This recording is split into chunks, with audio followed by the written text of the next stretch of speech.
dua ada salah satu mah pas 10 dua si baterai di kopi. Oh, baterai. Harusnya pas dulu ya kalau baterai.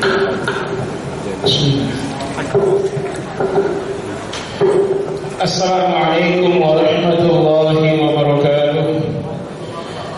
Alhamdulillah wa kafa wassalatu wassalamu ala nabiyil mustafa wa ala alihi wa sahbihi ma'an sidqi wal wafa wa ba'd. Faqala Allah ta'ala fi kitabil karim, a'udzu billahi minasyaitonir rajim. Law anzalna hadzal qur'ana ala jabalin lara'aytahu khashi'an mutasaddian min khashyatillah wa tilkal amthal nadribuha lin-nasi la'allahum yatafakkarun. Allahumma hamdana bil Qur'an. Jemaah sekalian, alhamdulillah, syukur pada Allah pada hari ini kita masih diberi kehidupan oleh Allah, masih diberi waktu untuk bertaubat atas segala dosa, atas semua maksiat yang sudah terjadi, baik yang kita lakukan dengan sengaja maupun yang tidak sengaja karena tidak tahu. Ya, karena itu sebelum wafat marilah banyak-banyak taubat dan semoga Allah mematikan kita dalam keadaan husnul khatimah, menjadi penghuni surga. Salam dan salam semoga terlimpah dan tercurah buat kekasih alam, kekasih kita dan kekasih roh kita, baginda tercinta, uswatun hasanah, tauladan kita, Nabi Muhammad sallallahu alaihi wasallam, yang telah mengajarkan kita untuk selalu menjaga kesucian jiwa, kesucian fitrah manusia, kesucian diri kita, sehingga nanti kita ketika bertemu dengan Allah dalam keadaan suci. Maaf sekalian. Cuma sekalian, seperti yang antum ketahui semua bahwa hari ini sedang marak isu tentang LGBT, ya, lesbian, gay, bisex dan transgender. Nah, saya tidak bicara spesifik di situ. Saya ingin mengingatkan kembali, ini adalah sejarah yang berulang dan ini terjadi sebelum Masehi, mas sekalian, yaitu ketika Allah mengutus Nabi Lut untuk mencegah perbuatan yang maksiat ini. Baiklah jemaah sekalian, kita akan lihat syariat nabi-nabi yang turun, mulai dari Nabi Nuh yang dianggap sebagai nenek moyang manusia yang kedua, karena nenek moyang pertama Adam alaihissalam. Kemudian di zaman Nabi Nuh semua manusia habis, tersisa Nabi Nuh dan beberapa pengikutnya, dan Nabi Nuh ini dianggap nenek moyang manusia. Dan di antara anak cucu Nabi Nuh nanti, ya, mereka itu macam-macam. Ada yang bernama Ad, ada yang bernama Samud, Madian, dan juga Sadum. Ya, mereka ini adalah anak cucu dari Nabi Nuh dan anak-anak dari Samud, dari Ad, dari Madian, dan dari Sadum. Ini disebut dengan kaum Ad, kaum Samud, kaum Madian, dan kaum Sadum. Nah, kita lihat ketika di antara anak cucu Nabi Nuh ini ada yang menjadi utusan Allah Subhanahu wa taala yang mempunyai seruan yang sama, dan seluruh nabi punya seruan yang sama. Tapi antum lihat Nabi, ada yang berbeda pada Nabi Nuh, Nabi Lut, ya. Kita lihat misalnya dalam surah Al-A'raf. Nanti kajian kita ini bermula dari surah Al-A'raf. Ini panjang. Jemaah sekalian, di surah Al-A'raf ini terkait dengan dakwah para nabi dahulu dan respon umatnya, serta azab kaum terdahulu di surat Al-A'raf. Dan juga di surat Hud ini spesifik kisah tentang azab kaum nabi terdahulu. Dan tema kita adalah sekarang ini adalah dosa dan azab Allah terhadap kaum Sadum, yaitu kaum Nabi Lut yang Allah sampaikan dalam qasasul Quran, kisah dalam Al-Quran. Kita awali dengan risalah para nabi. Yang pertama risalah Nabi Nuh, jemaah sekalian. Lihatlah surah Al-A'raf ayat 59. A'udzubillahi minasyaitonir rajim. Laqad arsalna Nuhan ila qaumihi faqala ya qaumi i'budullah. Faqala ya qaumi i'budullah ma lakum min ilahin ghairuh. Sungguh kami telah mengutus Nabi Nuh kepada kaumnya. Maka Nabi Nuh berseru, wahai kaumku, sembahlah Allah semata. Tidak Tuhan bagi kalian kecuali Allah. Kemudian kaumnya menolak, ya, tidak mau membantah dan terus menyembah berhala. Akhirnya Allah binasakan mereka dengan menurunkan siksa banjir yang sangat dahsyat, habis secara masif semua kaum Nabi Nuh dan diganti dengan kaum yang baru. Setelah itu muncul kaum yang baru yang taat kepada Allah, kemudian mereka lama-lama sejahtera, lama-lama akhirnya menyimpang lagi dan syirik lagi. Lalu Allah mengutus Nabi Hud terhadap kaum Ad. Wa ila 'adin akhahum Huda qala ya qaumi 'budullaha ma lakum min ilahin ghairuh. Apa kata Nabi Hud? Wahai kaumku, yaitu kaum Ad, sembahlah Allah semata, tidak Tuhan bagi kalian kecuali Allah. Sama tidak seruannya?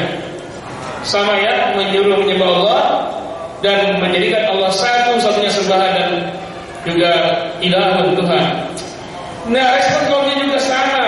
Mereka membantah, mereka mendurhakai Nabi Hud. Kemudian Allah timpakan gempa dahsyat pada mereka. Kemudian mereka habis binasa semuanya. Kemudian Allah ganti dengan generasi yang baru, yang beriman kepada Allah, berkembang, makmur sejahtera. Kemudian durhaka lagi, dan Allah mengutus kembali, yaitu Nabi Saleh. Wa ila Thamud, ini ayat 73. Wa ila Thamud akhahum Salihah qala ya qaumi a'budullaha ma lakum min ilahin ghairuh. Wahai kaumku, sembahlah Allah semata, hanya Dia Tuhan, bagi kalian tiada yang lain. Sama tidak seruannya dengan Nabi Hud, dengan Nabi Nuh? Sama ya, Nabi Saleh sama. Anda lihat lagi itu ya. Kemudian kaumnya membantah, Allah musnahkan mereka dengan apa? Fa akhadathumur rajfatu fa asbahu fi darihim jathimin.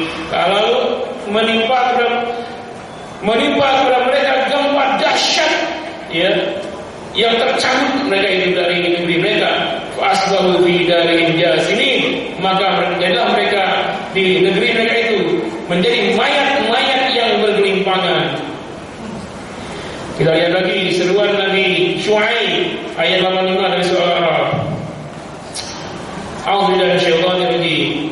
Wa ila madyana akhahum Syuaiba qala ya qaumi a'budullaha ma lakum min ilahin ghairuh.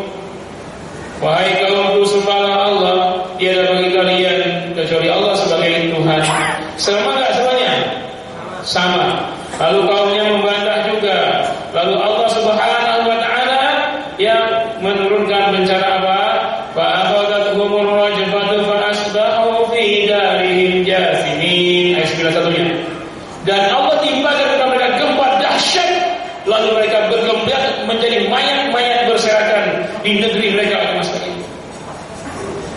Jadi Nabi Syuaib, Nabi Saleh, Nabi Hud, Nabi Nuh diutus pada kaumnya, ya mas kalian, dan semuanya sama. Tapi antum lihat ketika Allah kabarkan tentang Nabi Lut di ayat 80 dari surat ini, lihat seruannya. Kalau tadi sebenarnya apa? Ya qaumi i'budullaha ma lakum min ilahin ghairuh. Wahai kaumku, sembahlah Allah semata, tiada Tuhan bagi kalian kecuali Allah. Nah, lihat Nabi Lut. Apa kata Allah? Ayat 80, ayat 81, 82, 83, 84. Wa lutan qala liqaumihi atatuna al-fahishata ma sabaqakum biha min ahadin minal alamin. Kalau ini apa? Ya qaumi i'budullaha ma lakum min ilahin ghairuh, ya kan? Ini bukan apa kata Nabi Hud, Nabi Lut? Ya liqaumi atatuna al-fahisha. Mengapa kalian melakukan fahisyah? Fahisyah itu perbuatan yang menjijikkan di masa kalian. Itu fahisyah. Najis. Apa? Perbuatan masa bakum biha min alim minal alamin. Tidak ada sebelumnya satu jiwa pun yang pernah melakukan ini dari seluruh alam. Enggak ada. Baru kalian lah. Kalau syirik banyak sebelumnya syirik, kaum Nabi Nuh syirik. Tapi yang begini nih baru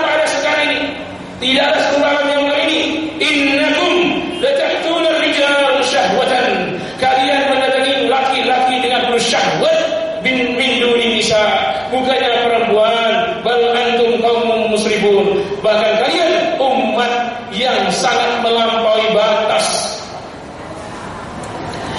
Perbuatan mereka ini, atau ada yang bertanya, emang Nabi Lut tidak berdakwah tauhid, tidak menyuruh menyembah Allah? Jelas Nabi Lut menyuruh tauhid, pasti menyuruh menyembah Allah. Tetapi saat beliau diutus pada kaumnya, isu dan praktek LGBT sedang marak-maraknya, tidak malu-malu, mereka terang-terangan, mereka mempromosikan, mereka mempropagandakan perbuatan fahisyah. Apa bedanya fahisyah dengan mungkar? Apa bedanya dengan as-sayyi'at? Apa bedanya dengan al-munkarat? Al-batilat? Apa bedanya fahisyah yang menjadikan dengan perbuatan jelek, perbuatan mungkar, perbuatan durhaka, kriminal? Apa bedanya? Kalau perbuatan kriminal, ketika dia haram dikerjakan, maka pada satu keadaan dia menjadi boleh dilakukan oleh orang tertentu dalam kasus tertentu. Misalnya membunuh, boleh tidak? Tidak. Tetapi membunuh menjadi boleh, bahkan wajib ketika ada jihad fisabilillah, ketika Anda menegakkan hukum kisos, ketika merajam penzina, ya, itu sayyi'ah. Contoh lain, makan babi haram tidak? Tidak boleh. Tapi ketika ada seseorang kelaparan, darurat, kalau tidak makan babi dia mati kelaparan, maka saat itu boleh nggak dia makan haram, makan babi? Boleh. Ada celah. Sholat wajib tidak? Wajib. Tapi bagi wanita ketika haid, nifas, dia tidak boleh sholat. Nah ini ya. Tapi yang namanya fahisyah, perbuatan menjijikkan, tidak ada celah kecil pun untuk dikerjakan. Tidak ada alasan darurat. Tanya, kenapa kamu sodomi? Kenapa kamu gay? Karena darurat. Nggak ada. Ini namanya fahisyah, perbuatan maksiat yang tidak ada celah untuk membolehkannya.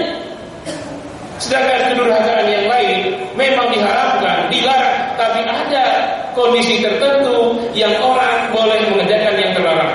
Seperti tadi makan babi karena darurat, membunuh dalam perang, ya, dia bisa bilang dan lain-lain. Gitu ya. Nah ini fahisyah.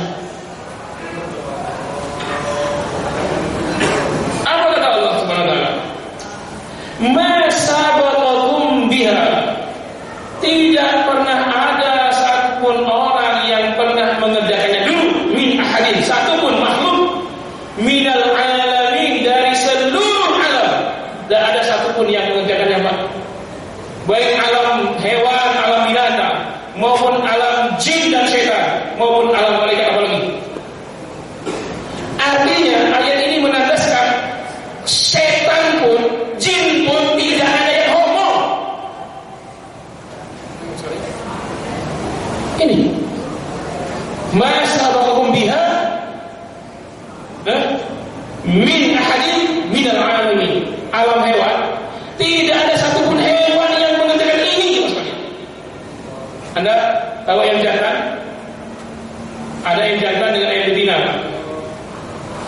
Ketika dia menjumpai yang si jantan ini ketemu dengan betina, atau dia ketemu jantan, dia pilih kepada betina atau kepada jantan, Pak? Betina ya? Betina. Apa jadinya kalau jantan ketemu jantan?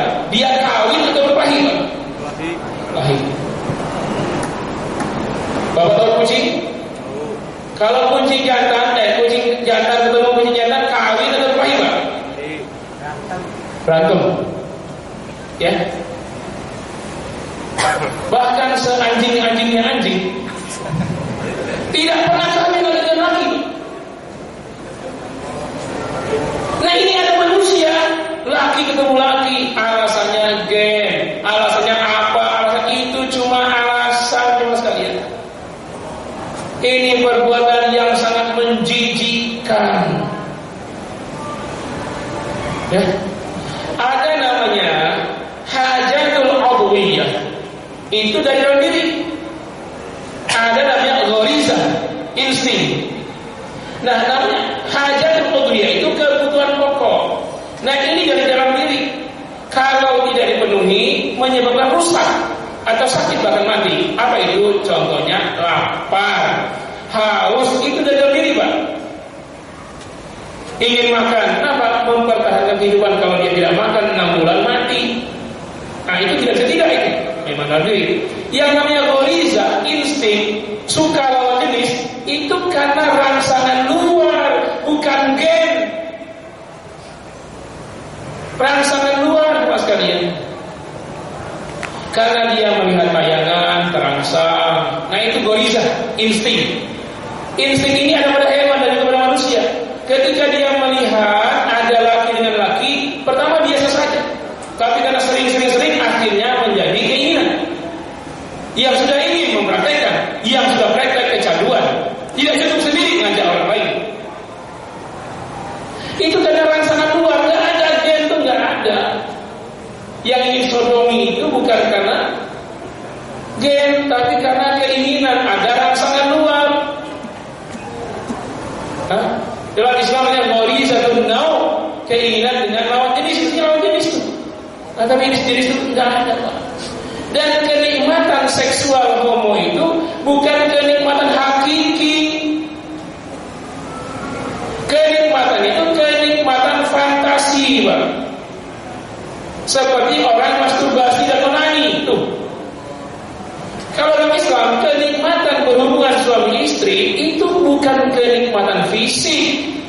Kenikmatannya itu adalah mencurahkan sayang yang sedalam-dalamnya.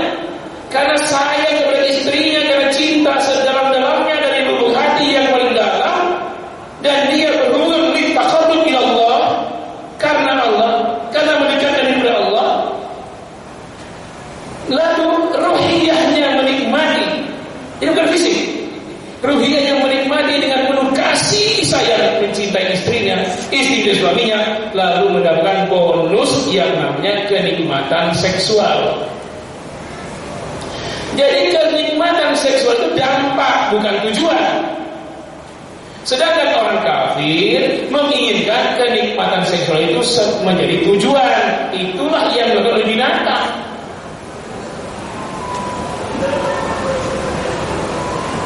Nah, karena ini fisik, makanya itu kenikmatan orang homo itu seperti orang onani, bukan seperti orang menikmati istrinya. Tidak akan pernah sama Mas sekalian. Dan kenikmatan karena cinta yang ditumpahkan, karena cinta yang sangat dalam kepada istri itu kenikmatan yang luar biasa. Ya, karena ruhiyahnya, maka fisiknya pun akan berdampak menikmati hubungan itu senikmat-nikmatnya. Nah, tapi yang hanya tujuannya fisik, nah seperti itulah Mas sekalian. Tidak ubahnya dia dengan tembok, dia dengan apa itu sama. Ya. Ini beda. Jadi bukan karena gen, bukan, ini mustahil. Itu cuma pembenaran karena gen. Kenapa? Hasil penelitian. Penelitian itu mewawancara orang yang homo, maka dia menjawab karena memang keturunan. Padahal itu sebuah pembenaran, bukan kebenaran. Bertobatlah wahai orang-orang gaib. Anda tidak menikmati, sebenarnya tidak menikmati. Itu seperti orang merokok, Pak. Bagi orang yang belum pernah merokok itu sangat pahit, tidak enak rokok itu ya. Ketika difantasikan oleh para perokok dewasa sebelumnya, enak. Siapa bilang coba orang belum pernah merokok, Pak, ketika ngisap, batuk semuanya, langsung meludah. Kenapa? Tidak enak. Tetapi karena difantasikan terus enak, iklan lagi enak, nikmat tak tertandingi. Akhirnya nikmat dalam fantasi, makanya kecanduan merokok. Seperti itulah. Kalau orang yang kenikmatan dalam hubungan badan bukan dengan gaib, ya. Aku katakan tidak ada makhluk satupun, bangsa jin pun tidak homo. Tidak ada manusia yang homo. Nah, ini penyakit yang harus diobati. Ini bukan gen. Kalau Anda menjadi gen, Anda telah menuduh ayah Anda, kakek Anda, nenek moyang Anda seperti Anda. Ini kalau orang gaib ngaku dia itu karena gen, dia menuduh ayahnya, menuduh kakeknya juga seperti dia. Padahal banyak keluarga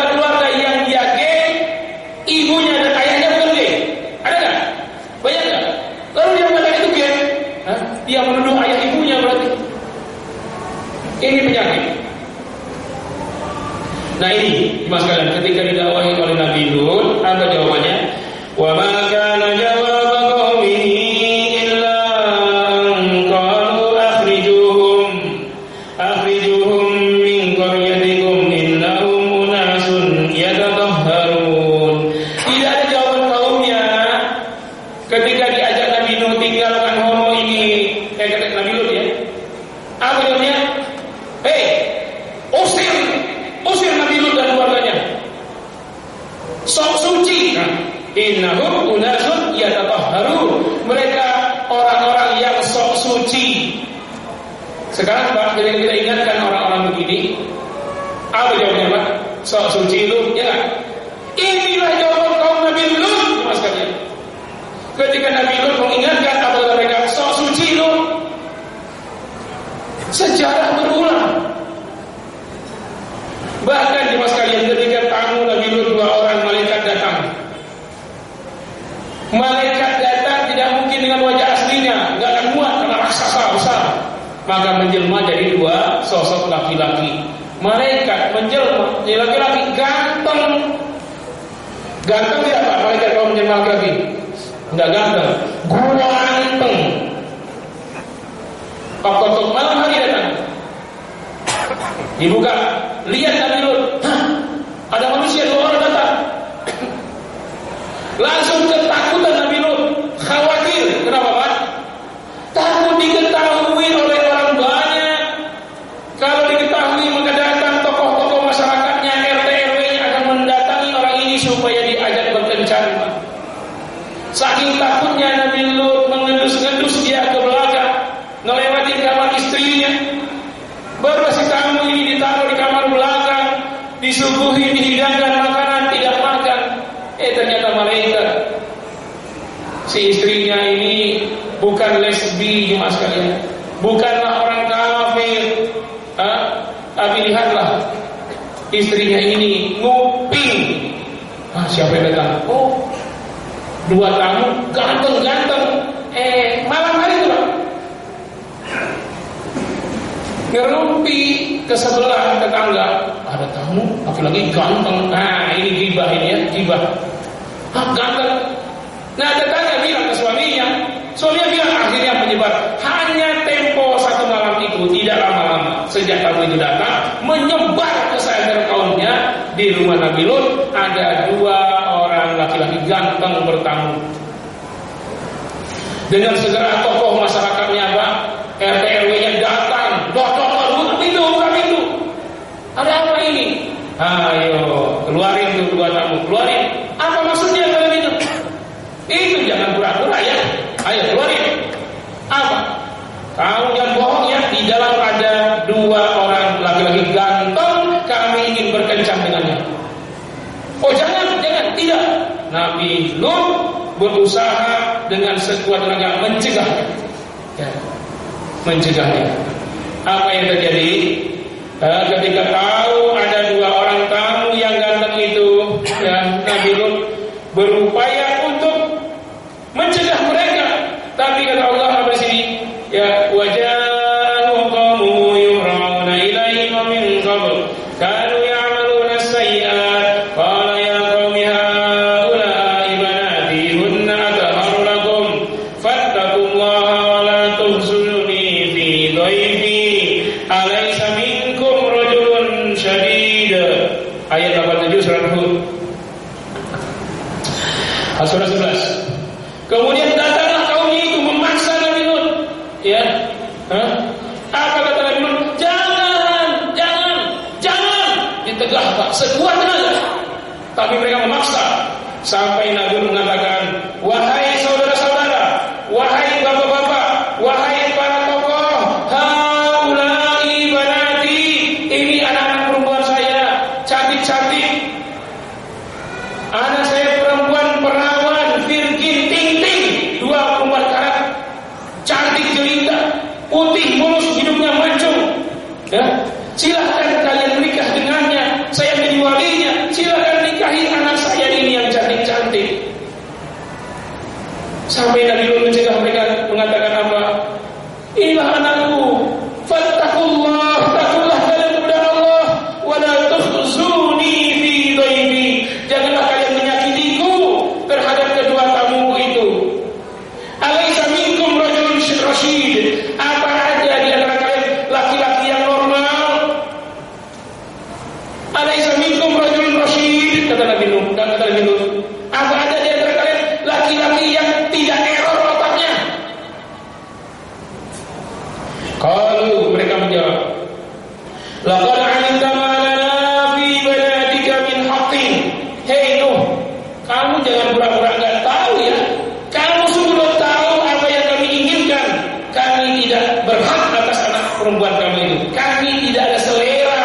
Bayangkan Pak, anak remaja cantik jelita tidak mau. Kenapa? Inginnya kepada laki-laki. Jangan pura-pura ya dong. Wa innaka lata'lamu ma nurid. Sungguh engkau tahu apa yang kami inginkan. Akhirnya Nabi Lut masih sekuat tenaga. Apa kata Nabi Lut? Qala law anna li bikum quwwah. Sekiranya aku lebih kuat dari kalian, aku habisi kalian semua. Itu ya. Apa lagi? Au awi ila ruknin syadid, atau ada kelompok ya kekuatan yang bisa membantu saya akan saya cegah kalian. Jadi apa? Nabi Nuh mencegah manusia itu sekuat tenaga sampai habis semua kekuatan dan dayanya. Kalau ada orang yang bisa bantu dia pasti minta bantuan supaya orang ini mencegah kemaksiatan tersebut. Apa boleh buat jemaah sekalian? Ya, ternyata ya qalu ya lutu inna rusulu rabbika la yasilu ilaik. Ya, fa asri bi ahlika bi qit'in minal lail. Ya, kata malaikat yang tadi, ya Lut, segeralah menyingkir engkau dan seluruh istrimu pada malam hari. Wala yaltafit minkum ahadun, jangan tinggalkan keluargamu satupun illa mar'atak, kecuali istrimu. Innahu musibuha, dialah penyebab musibahnya.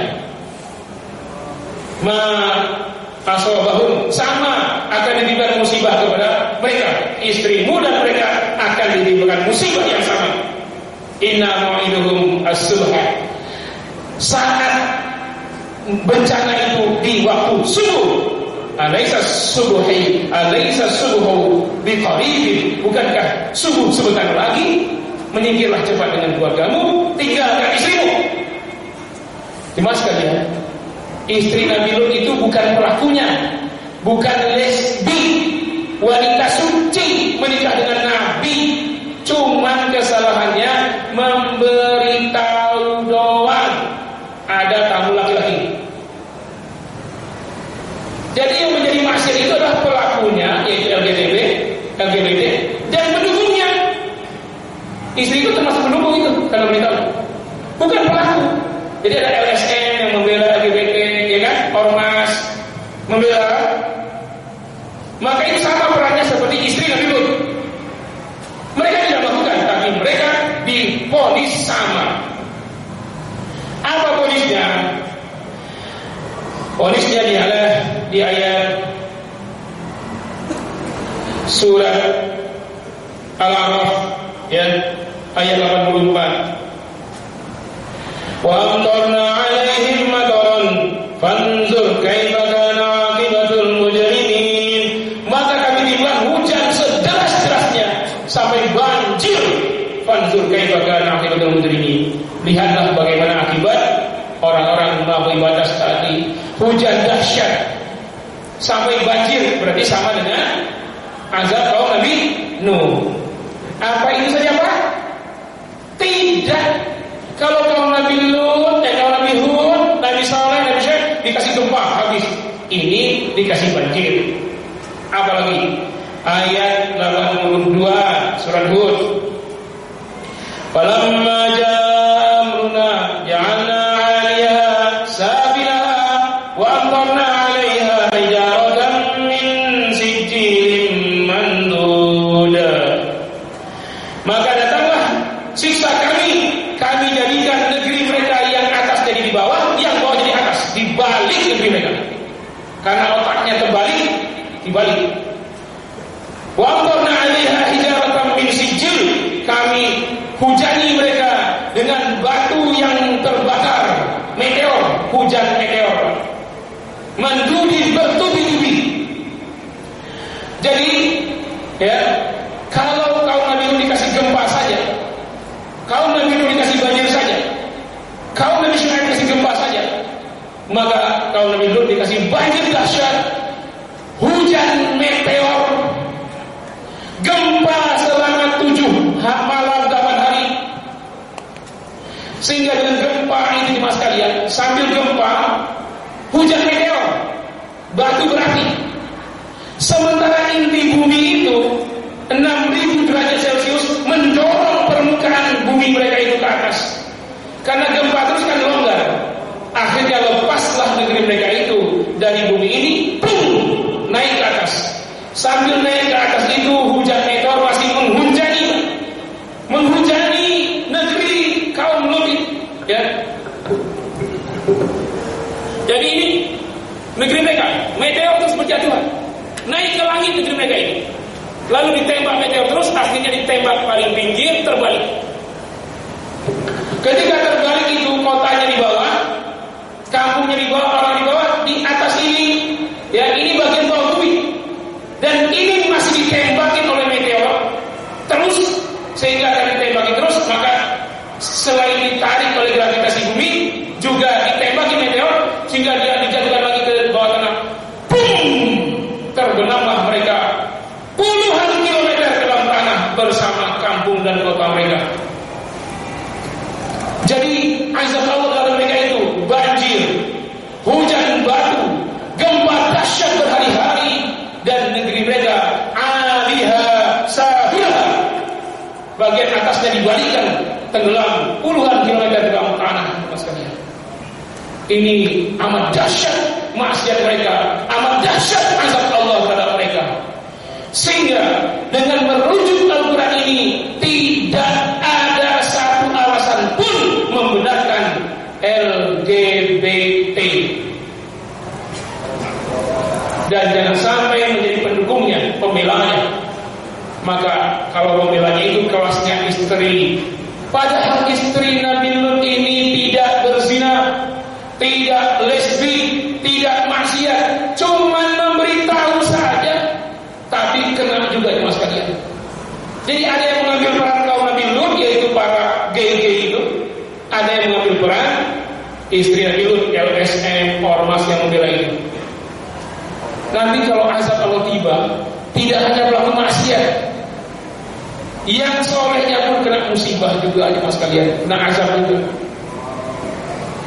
Pelakunya satu kalau tidak dicegah, maka yang tidak mencegah itu termasuk pelakunya. Jadi dalam Islam, pelaku maksiat itu adalah yang melakukannya, yang mendukungnya, dan yang diam ketika maksiat terjadi. Itu juga pelaku.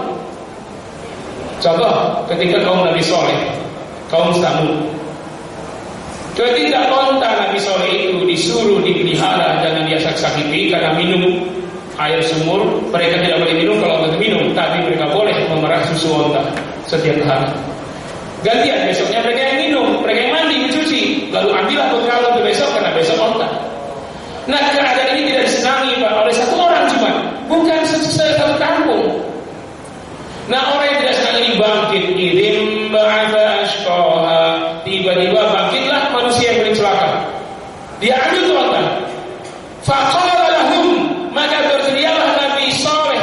Faqala lahum Rasulullah, berkatalah Rasulullah Nabi Saleh kepada mereka semua, naqatallah, itu onta Allah, wasuqiyaha, biar dia minum, jangan diganggu. Yang lainnya ngapain Pak? Diam, tidak mencegah si preman ini yang ingin membunuh onta. Maka tidak ada yang bergerak untuk mencegah maksiat. Yang melakukan satu, ashqa. Ashqa itu satu orang yang celaka. Kalau dua orang itu ashqoya, kalau banyak itu ashqau. Nah ini bahasa Arab ya. Yang melakukan satu, yang lain diam. Nabi SAW teriak, cegah. Tidak ada yang bergeming. Maka kata Allah, fakadzabuhu, maka semua kaumnya itu mendustakannya. Fa'aqaruha, maka semuanya itulah pembunuh onta tersebut. Bukan satu orang, tapi semuanya karena diam tadi. Ketika itu azab turun, fadamdama alaihim rabbuhum bidambihim fasawwaha, maka turunlah siksa Allah yang dahsyat kepada mereka semua.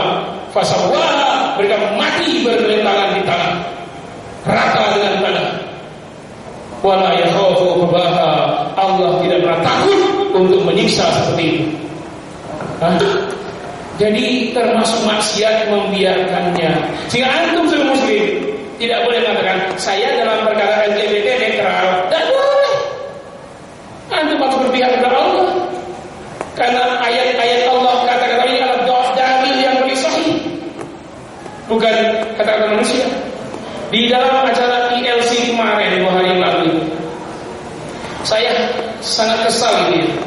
Ada ulama dari NU, Muhammadiyah, MUI, Ketua Imam se-Indonesia, 2,5 jam cuma sekalian. Mereka yang terbawa arus dengan para komentator yang lain, narasumber yang lain. Kenapa? Tidak ada satu ayat pun yang meluncur dari lisan mereka. Tidak ada satu hadis pun yang keluar dari lisan mereka. Mereka pun menolak yang lain dengan dalil akal juga. Kalau orang-orang ateis, orang kapitalis memakai akal dalil mereka, lalu ustaz pakai akal juga, apa bedanya ustaz dengan mereka? Kapasitasnya ustaz untuk menyampaikan ayat-ayat Allah dan hadis Nabi SAW. Sehingga kesimpulannya seolah-olah begini kemarin, seolah-olah kesimpulannya saya menyaksikan itu seolah-olah apa? Kami tidak menolak orangnya, ya kami tolak kampanyenya. Ingat, padahal pertama menolak orangnya dan kampanyenya, mencegah orangnya. Tidak mungkin ada kampanye kalau tidak ada orang.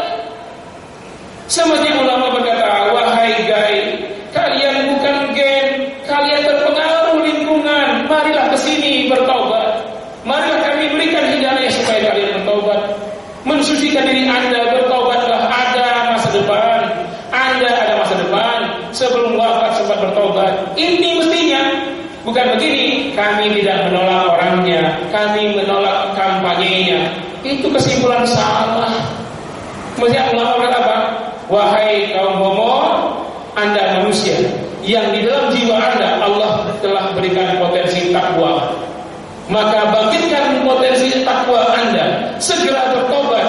Mari kita raih ridho Allah, tinggalkan maksiat itu. Kami doakan Anda masuk surga semuanya. Itu mestinya. Tapi kesimpulan yang dibikin seolah itu Pak, ya oleh Bang Karni Ilyas, apa? Kita tidak menolak orang-orangnya, yang kita tolak adalah kampanyenya. Aduh. Ya. Bagaimana mereka cuma melakukan tidak kampanye Pak? Mereka itu sudah melakukan ngajak yang lain Pak, di mana-mana. Anda lihat aja di grup di mana postingan mereka itu ngajak-ngajak, memprovokasi, mempropaganda. Kampanye, promosi. Ini juga sekali. Bahkan mereka selalu menuntut supaya diundang-undangkan, disahkan undang-undang mereka sebagai orang yang layak seperti yang lainnya. Ini jadi sikap kita menolak dan mengajak mereka bertaubat, ya, menuntut pemerintah menerapkan undang-undang. Tidak boleh ya manusia laki kawin laki, perempuan kawin perempuan, ya, nggak boleh. Ya. Kita pakainya dari agama. Kenapa? Kalau pakai dari logika ini Pak, logika manusia ini 1000 orang 1000 dalil. Kalau Allah tidak pernah salah, Anda setiap hari baca Al-Quran, Shadaqallahul Azim, Maha benar Allah. Nah ini ayat Maha benar. Kalau taraf manusia paling benar, ini Maha benar. Tidak pernah salah, maka jadikan Al-Quran dalilnya, bukan yang lain. Ya, barangkali saja yang saya sampaikan selagi mengajak kita semua untuk menolak dan tidak diam terhadap ya kampanye mengajak orang kepada hal-hal maksiat, apalagi lesbi. Dan hukumannya dalam Islam, para ulama mengkiaskannya dengan zina, yaitu rajam. Ya, pelaku homo lesbi dirajam. Nah itu kalau hukum Islamnya, ya sama dengan selingkuhnya suami istri. Ya. Demikian Mas sekalian, mohon maaf yang sebesar-besarnya. Semoga Allah Subhanahu wa taala membimbing kita, keluarga kita dan bangsa ini supaya membuka dirinya, menyerah kepada Allah untuk diterapkannya syariat Allah, bukan hukum buatan manusia yang banyak salahnya, banyak khilafnya. Kalau hukum Allah Maha benar, tidak akan pernah salah di mas kami. Semoga itu, ya, dan semoga nanti Allah memasukkan kita dan keluarga kita ke surganya Allah Subhanahu wa taala. Mohon maaf yang sebesarnya. Kita tutup dengan bacaan surah Al-Asr dan kafaratul majlis. A'udzubillahi minasyaitonir rajim. Wal 'asr innal insana lafi khusr illa alladziina aamanu wa 'amilus shalihaati wa tawassaw bil haqq wa tawassaw bis sabr. Sallallahu alaihi. Subhanakallahumma wa bihamdika asyhadu an la ilaha illa anta astaghfiruka wa atubu ilaik. Wassalamu alaikum warahmatullahi